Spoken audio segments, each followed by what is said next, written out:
Daí, pessoal, eu sou Felipe Assen, seu Ernest, psicólogo clínico, e quem é você?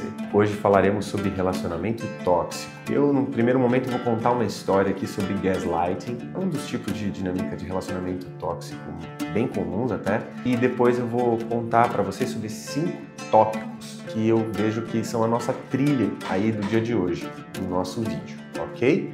O primeiro passo aqui é falar um pouco sobre a pessoa que sente e que passa por isso. Falando então do impacto desse tipo de relacionamento no sujeito, naquele que sofre as consequências do relacionamento tóxico. 2. Nesse lugar eu falarei sobre os sinais, que são as bandeiras vermelhas. Esses sinais onde a gente consegue apontar cada indício de que há, sim, um relacionamento tóxico e disfuncional. Agora, nesse terceiro lugar, falaremos sobre as dinâmicas psicológicas. Eu chamo de psicodinâmicas também, que basicamente falaremos sobre como uma personalidade específica ou determinado tipo de relação de violência pode envolver e necessariamente envolver um relacionamento tóxico, ou seja, uma pessoa tóxica, uma relação de vítima e agressor. Quarto ponto, pessoal, como que você rompe com esse tipo de relacionamento? Afinal, ele pode te aprisionar mentalmente, emocionalmente. Em algum lugar há uma certa necessidade de rompimento com esse relacionamento, tá? Falaremos um pouco e brevemente sobre esse tipo de rompimento. Uma quinta e última posição, que eu vejo que na verdade seria a última na nossa fala do vídeo, no entanto, ela é talvez o primeiro passo para algumas pessoas, assim, aquele grito de depois da liberdade, né, do romper, do sair do relacionamento, que a gente falou no item anterior. Nesse quinto item e último do vídeo, falaremos sobre, e agora? Sair do relacionamento tóxico. E o que eu faço com isso? Tudo isso vamos conferir aqui no vídeo de hoje, ok? Solta a vinheta aí, produção. Bueno.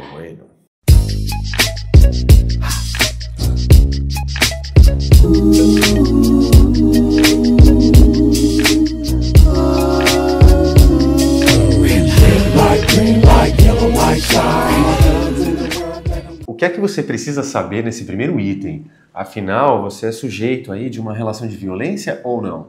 Bom, cansaço afetivo, emocional, muitas vezes o relacionamento tóxico, a pessoa pode até desenvolver uma queda na autoestima, ou seja, a autoestima é atacada. Então, sabe quando você só olha aspectos negativos em si? Isso pode ser um indício. Ou quando você se isola, assim fica mais fácil de te manipularem.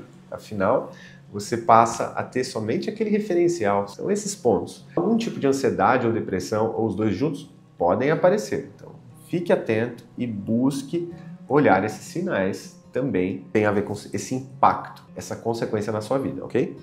Os sinais de alerta têm uma série de reações exageradas, por exemplo, como de ciúmes, a dinâmica de culpa. A culpa é sempre do outro, é completamente do outro, e essa culpa ela é usada para criar uma certa dívida, uma sensação de inferioridade, um melindre no outro. E uma coisa também que é muito comum, você minimiza e anula o outro e ainda mostra para ele que não o escuta e não está nem aí, e faz com que ele se sinta até um deslocado ou alguém menos. E se a pessoa te tem uma estima, basicamente isso é um sinal de alerta, que você começa a perceber que faltam limites saudáveis nessa relação, né? Terceiro ponto. Bom, eu vou falar agora sobre as psicodinâmicas lá, que eu trouxe na introdução. Então, o perfil narcisista, obviamente, vai ter um perfil tóxico. Tem que saber lidar. É uma dinâmica difícil. Ele vai querer estar sempre em ascendência, ele vai te atacar em vários momentos. Ele vai ter o medo que você vai embora, né? Mas tem sempre uma necessidade dele não cutucar a ferida narcísica dele. Então, naturalmente, os narcisistas são meio tóxicos, sim. Bastante até, por sinal.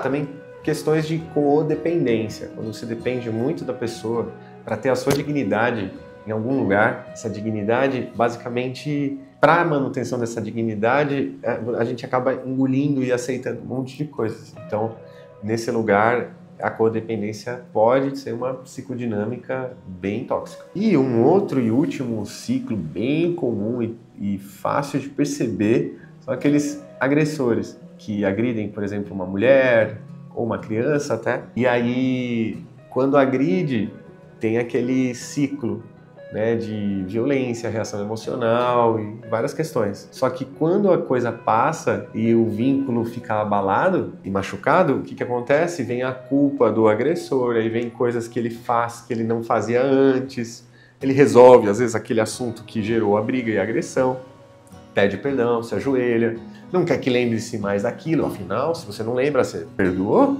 E tal, então aí volta para um estágio inicial e todo o ciclo se repete de violência, de agressão e agressor e vítima. Isso aí, pessoal. Esse é o terceiro ponto, hein? Um quarto apontamento aí que tem a ver com a liberdade do sujeito, que é o romper com relacionamento tóxico. Como é que você rompe? Esse rompimento ele é totalmente diferente do romper de uma semente, do rebento. Esse rompimento, muitas vezes, ele pode começar como uma tentativa de estabelecer margens, que são flexíveis, como as margens de um rio ou de um caderno, mas muitas vezes é uma barreira mesmo, é um romper no sentido de afastar-se, no sentido de posicionar-se. Às vezes até a raiva nesse lugar dá vazão a uma tristeza que a vítima sente. Então, às vezes a raiva ela tem um lugar, inclusive, importante, tá? Mas é importante tratar a tristeza, porque senão a raiva é uma cegueira, né? E aí você, ao invés de romper, você tem uma reação de raiva, se defende e acaba se grudando mais na pessoa, né? Se envolvendo mais, né? Então, assim, busque sua rede de apoio. Por favor, ninguém apanha sozinho. Tem que haver uma priorização da sua saúde mental. Se você estiver sempre num segundo plano, ou sempre abaixo, com medo, às vezes, de perder o outro, e por isso você acaba privilegiando as necessidades do outro, isso naturalmente não vai te ajudar a sair desse tipo de dinâmica e de relação, tá? Então, para romper, se priorize, né? Em vários sentidos. Trabalhe seu autocuidado. Lembre-se dos seus limites e da sua história de vida, do que você sabe sobre você, ok? Quaisquer dúvidas, mandem aí nos comentários. E não deixem de se inscrever e compartilhar e também curtir este vídeo aqui, ok? Tá. A história que eu trouxe para hoje é do gaslighting e basicamente era assim, um rapaz de 34 anos, ele trabalhava numa empresa que ele adorava muito, gostava bastante, até que de certo dia apareceu ali uma gestora tóxica. E essa gestora, basicamente, ela o atacava, ela fazia uma espécie de disputa com ele, de poder, ela tratava ele mal e de certo modo, quando ele trazia isso, quando ele queria tratar esse assunto, ela realmente, literalmente falava assim, o quê? Não aconteceu isso. É como se eu derrubasse aqui um copo e quebrasse na frente de vocês e vocês reagissem àquilo e na tua reação eu falo, o que aconteceu? Não aconteceu nada. Então eu brinco com o teu senso de realidade, até que você duvide de você mesmo. Esse rapaz, ele ficou um tempão trabalhando nessa dinâmica tóxica até um ponto que ele começou a duvidar dele mesmo. Será que eu estou vendo realmente essa pessoa fazer esse tipo de atrocidade? Negar a realidade? Bom, então, quando ele pôde perceber todos esses pontos, o impacto na vida dele, quais os sinais para identificar, se aproximar da rede de apoio, romper, tudo isso que falamos até o momento, que é da história, ele chegou num determinado momento que ele pensou numa reconstrução. Ele chegou a processar a empresa, deu um baita de um trabalho, ele cumpriu até o último dia de trabalho com entregas por ele mesmo, então ele teve que olhar o que ele estava fazendo com a vida dele naquele trabalho, e ele saiu da empresa que ele gostava muito. Ele chegou a ser transferido para um outro lugar, gostava ainda, mas como ele acabou processando a empresa, que foi uma tomada de atitude dele, também no final, ele acabou sendo mandado embora, houve um acordo ali. Então, para que você se recupere, é importante você se sentir um agente, um polo ativo também desse lugar. Você buscar uma reconstrução dos seus aspectos positivos.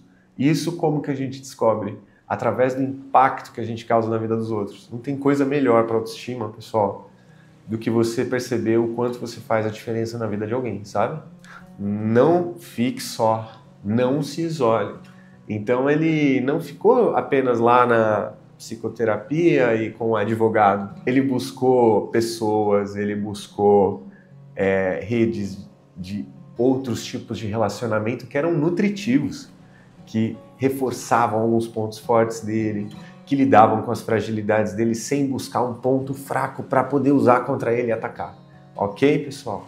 Então, esse aqui é mais um vídeo do canal Psique e Você, e é com muito gosto mesmo, pessoal também, que eu trago esses conteúdos aqui para vocês, e espero que seja nutritivo para vocês também, e que vocês possam sempre perceber que sempre é tempo de se libertar de algo que nos faz mal, que tem uma toxicidade, ok? Ninguém é obrigado a estar numa relação de violência. Ninguém tem que. Ninguém tem que nada.